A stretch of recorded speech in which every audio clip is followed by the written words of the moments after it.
France Inter.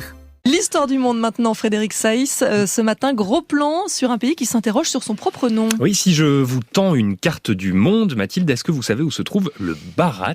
Ah mais pas du tout. Dit comme ça, pas simple effectivement, et pourtant il va falloir s'habituer.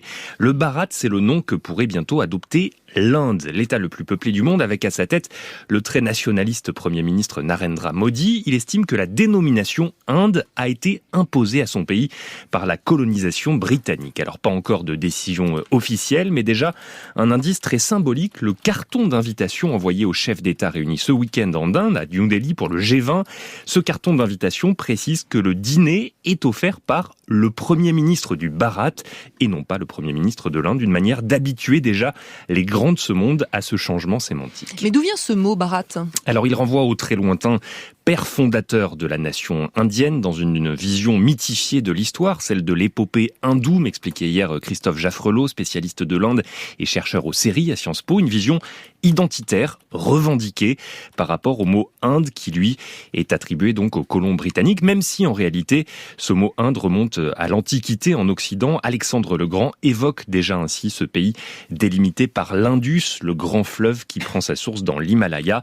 Inde et Bharat, les deux termes coexistent en fait aujourd'hui, ils sont inscrits même dans la Constitution qui a été adoptée en 49 après l'indépendance. Et derrière cette guerre des mots, est-ce qu'il y a un clivage politique aussi ? Oui, élection générale d'ailleurs au printemps prochain en Inde, face au gouvernement nationaliste de Narendra Modi qui reste populaire.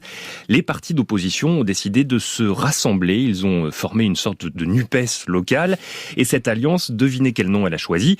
India, acronyme d'ailleurs en anglais pour Alliance inclusive de la nation indienne pour le développement, avec l'idée d'un État multiculturel, multiconfessionnel, ouvert à ses minorités musulmanes, chrétiennes et sikhes, par opposition donc au Bharat jugé trop identitaire. Bref, la question du nom du pays forme un clivage politique majeur qui passionne les médias indiens ces derniers jours. Et autour de ce symbole, les deux camps tentent de s'affirmer avant le scrutin. Et l'Inde n'est pas le seul pays à vouloir modifier son nom. Oui, c'est vrai, pensez à la Birmanie par exemple, qui se bat pour se faire appeler Myanmar.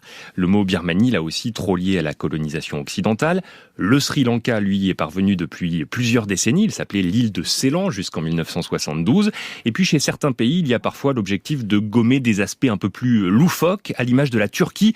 En anglais, turkey, un mot qui désigne aussi une dinde, un dindon, pas forcément très glamour. Alors l'an dernier, Ankara a officiellement imposé une nouvelle appellation, Türkiye, écrite avec un tréma en anglais pour éviter toute confusion. Ces changements d'appellation s'inscrivent en fait dans un mouvement plus large de rupture avec l'hégémonie occidentale, réelle ou supposée.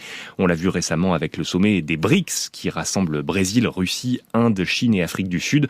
En quelque sorte un contre G7. Bref, un changement de nom NOM, c'est aussi un nom NON qui est adressé à l'Occident. Frédéric Saïs pour l'histoire du monde.